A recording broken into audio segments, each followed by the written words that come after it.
ये है डहलिया के फूल जो देखने में बहुत ही खूबसूरत होते हैं और सर्दियों का ये एक ऐसा फूल है जो बहुत ही आप कह सकते हैं बड़े बड़े आकार का निकल कर के आता है। डहलिया के पौधे को किस तरीके से लगा सकते हैं और किस तरीके से ज़्यादा फ्लावरिंग ले सकते हैं, आज के वीडियो में मैं आपको बताने वाली हूँ कि डहलिया की कलियाँ यदि सूख करके गिर जाती हैं खिले बिना, तो किस तरीके से आप केयर करेंगे जिससे आप अपने डहलिया पर बहुत बड़ी बड़ी फ्लावरिंग ले पाएंगे।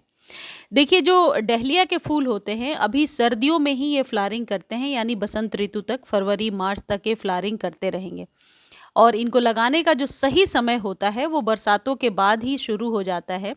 3 तरीके से वैसे तो इसे लगा सकते हैं, स्टेम कटिंग से ग्रो कर सकते हैं या फिर इसके अंदर जो बीज होते हैं, जो आप कह सकते हैं कंद जिसे कहते हैं, उससे लगा सकते हैं या फिर बीजों से लगा सकते हैं। लेकिन जब हम स्टेम कटिंग से इस पौधे को ग्रो करते हैं तो इसके जो फूल होते हैं वो बड़े बड़े निकल कर के आते हैं। या फिर ये तीनों प्रोसेस ना करते हुए यदि आप नर्सरी से लेना चाहते हैं तो 50 से 80-85 रुपए के बीच में ये पौधा आपको मिल जाएगा। आजकल इसकी 2 वैरायटी मिलने लगी है। एक ये लॉन्ग वाली वैरायटी है और दूसरी ड्वार्फ वैरायटी है।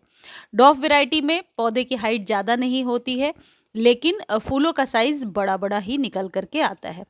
सबसे पहले बेसिक रिक्वायरमेंट की बात करें तो डहलिया के फ्लावर्स यदि आप नर्सरी से ला करके लगा रहे हैं तो इस बात का ध्यान रखें कि कभी भी बहुत छोटे कंटेनर में ना लगाएं।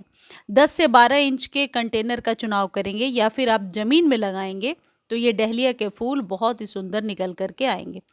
इसमें आने वाली सबसे कॉमन प्रॉब्लम होती है जो करीब करीब सभी को जिससे गुजरना पड़ता है, तो इस तरीके से पत्तियां मुरझाई हुई मुड़ी हुई नज़र आने लगती हैं थोड़े ही दिनों में। उसके बाद आप देखेंगे कि जो कलियां बन रही हैं वो कली खिल ही नहीं रही है, वो कली कुछ दिनों के बाद अपने आप ही सूखने लगी है। उसके बाद डहलिया के जो फूल हैं उनके साइज़ बहुत ही छोटे निकल कर के आने लगते हैं। तो सबसे पहली चीज़ क्या करनी है, यदि न्यू डहलिया का पौधा आप लगा रहे हैं तो शाम के समय रिपोर्ट करेंगे और अगले दिन से पूरे दिन के सनलाइट में रखेंगे। डहलिया एक ऐसा पौधा है जिसे पूरे दिन के सनलाइट की ज़रूरत होती है, यानी मिनिमम 5 से 6 घंटे की। जो कोई भी आप पॉट ले रहे हैं प्लास्टिक का या मिट्टी का, दोनों ही पॉट आप आराम से दोनों ही पॉट में ग्रो कर सकते हैं। ये बात ध्यान रखें कि ये जो स्टिक मैं आपको दिखा रही हूँ, यानी इसे ट्रेलिस देना, सहारे से बांधना ज़रूरी होता है, क्योंकि डहलिया के फूल जो है पौधे काफ़ी लॉन्ग हो जाते हैं। इसलिए यदि ज़मीन में लगा हुआ है तब भी आप एक ट्रेलिस बांध दीजिए और यदि गमले में आप लगा रहे हैं तो फिर सहारे देने की ज़रूरत होती है। अब बात यह है कि डहलिया को बुशी कैसे बनाया जाए।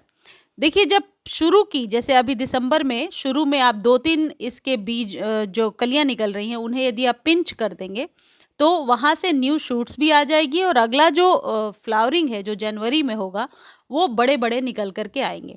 वैसे डहलिया में 14 जनवरी के बाद ही अच्छे से फ्लावरिंग हो पाती है। तो यदि आपके यहाँ पौधे में कलियां धीरे धीरे बनने के प्रोसेस में हैं तो आप निश्चिंत रहिए कि 14 जनवरी के बाद इसमें फ्लावरिंग ज़रूर होगी।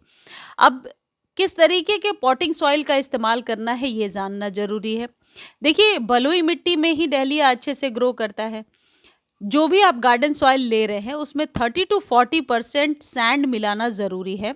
बाकी के रेशियो में हाफ हाफ आप कंपोस्ट किसी भी प्रकार का मिला लीजिए और गार्डन सॉइल मिला लीजिए। तीनों की एक अच्छी मात्रा तैयार करके और आप डहलिया के पौधे को लगा सकते हैं। मैंने जो गमला लिया है ये करीब 10 इंच का गमला है, जिसका मुंह काफ़ी चौड़ा है, जिस वजह से कि धूप जड़ों तक पहुंच पाएगा। डहलिया के पौधे में एक चीज़ और आप प्रिकॉशनरी तौर पे ध्यान रखिएगा कि ड्रेनेज का बहुत ध्यान रखेंगे। जिस भी गमले में लगा रहे हैं उसमें कम से कम 2-3 ड्रेनेज जरूर हो, यानी कि पानी निकासी की सही व्यवस्था होनी चाहिए। जो भी आप खाद तैयार कर रहे हैं अपने घर में, उसमें कोई भी मेन्योर, जैसा कि मैंने पहले बताया, कोई भी मेन्योर आप मिला लेंगे। यदि आपके पास नहीं है ये मेन्योर तो 3 से 4 चम्मच आप सरसों की खली भी मिला सकते हैं। यदि खाद की बात करें तो डहलिया के लिए 2 ही खाद बेस्ट होते हैं। एक तो कोई भी ऑर्गेनिक खाद, यानी कि काउडंग कंपोस्ट ले लीजिए या वर्मी कंपोस्ट ले लीजिए या फिर सरसों की खली। लेकिन डहलिया को हमेशा लिक्विड फॉर्म में फीड करना ही सही रहता है। कभी भी कोई भी खाद दे रहे हैं, एक रात पहले उसे पानी में भिगो लीजिए और अगले दिन उसके पानी को यूज़ कीजिए। तो आप देखेंगे कि आपके डहलिया में जो कलियां सूख जाने या इस तरीके की जितनी भी समस्या थी वो सॉल्व हो जाएगी।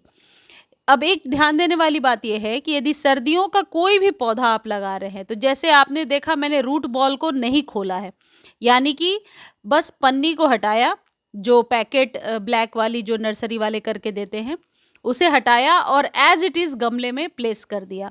यदि किसी भी सर्दियों के पौधे के रूट बॉल को आप खोल देंगे तो फिर उसे सरवाइव कराना बड़ा ही मुश्किल हो जाता है। तो इस बात का ध्यान रखें कि ऊपरी मिट्टी यदि बहुत ज़रूरी है तो थोड़ी सी हटा दें, अदरवाइज़ वो भी ना हटाएं और ऊपर से मिट्टी भर दें, जैसे ऐसे डैब डैब करके मैं भर रही हूँ। यदि आप अच्छे से मिट्टी को बिठाएंगे नहीं तो एयर बबल्स नीचे तक जाती रहेंगी, आपका पौधा टेढ़ा हो जाएगा और जड़ों को हवा लगेगी, जिस वजह से पौधे के मरने के चांसेस ज़्यादा हो जाते हैं। जब कभी भी आप रीपॉट करें, इस बात का ध्यान रखें कि रीपॉट के तुरंत बाद पौधे को बहुत अच्छे से भर के पानी देना चाहिए।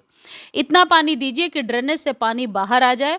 और अगला उसके बाद जब आप वाटरिंग करेंगे, इसके लिए इसका सूखना ज़रूरी है, क्योंकि डहलिया को डेली वाटरिंग नहीं किया जाता है। वीक में 2 या 3 बार का नियम बना लीजिए। यदि ऊपरी सतह बहुत ज़्यादा ड्राई है तो पानी आप दे दीजिए। यदि ऊपरी सतह ड्राई नहीं है और बहुत ज़्यादा मॉइस्चर है तो ऊपर से पानी कभी भी ना दें, क्योंकि ओवर मॉइस्चर की वजह से ही जो कलियां हैं वो मुरझा करके गिरने लगती हैं। प्रॉपर सनलाइट का पौधा है, जैसा मैंने बताया। हर एक 15 दिनों पर सरसों की खली या तो 1 चम्मच डालिए या कोई भी प्रकार के कंपोस्ट को डालिए। यानी कि अच्छे फ्लावर चाहिए तो फीड करना ज़रूरी है और अच्छे से फीड करना ज़रूरी है। डहलिया में एक काम और आपको बिल्कुल भी नहीं करना है और वो है मल्चिंग। मैं कई वीडियोस में आपको बताती रही हूँ कि सर्दियों में ऊपर से मल्चिंग कर दीजिए। नहीं, डहलिया के साथ ऐसा बिल्कुल भी ना करें, अदरवाइज इसकी जो कलियां अभी बनी हैं ये बिना खिले ही सूख करके गिर जाएंगी। डहलिया को ऊपर से किसी भी चीज़ से मल्च ना करें और गुड़ाई भी ना करें, सिर्फ धूप में रख दीजिए। और जो भी खाद देना है, जो आप 15 दिनों पे या 10 दिनों पे खाद दे रहे हैं, वो आप लिक्विड फॉर्म में दीजिए। 2 ही खाद इसके लिए स्पेशली आप मार्च तक रखिए, एक सरसों की खली और एक है कंपोस्ट। कंपोस्ट किसी भी तरीके का हो सकता है, वैसे वर्मी कंपोस्ट ज़्यादातर लोग यूज़ करते हैं, तो 1 चम्मच वर्मी कंपोस्ट आप 1 लीटर पानी में मिला करके इसे दे सकते हैं।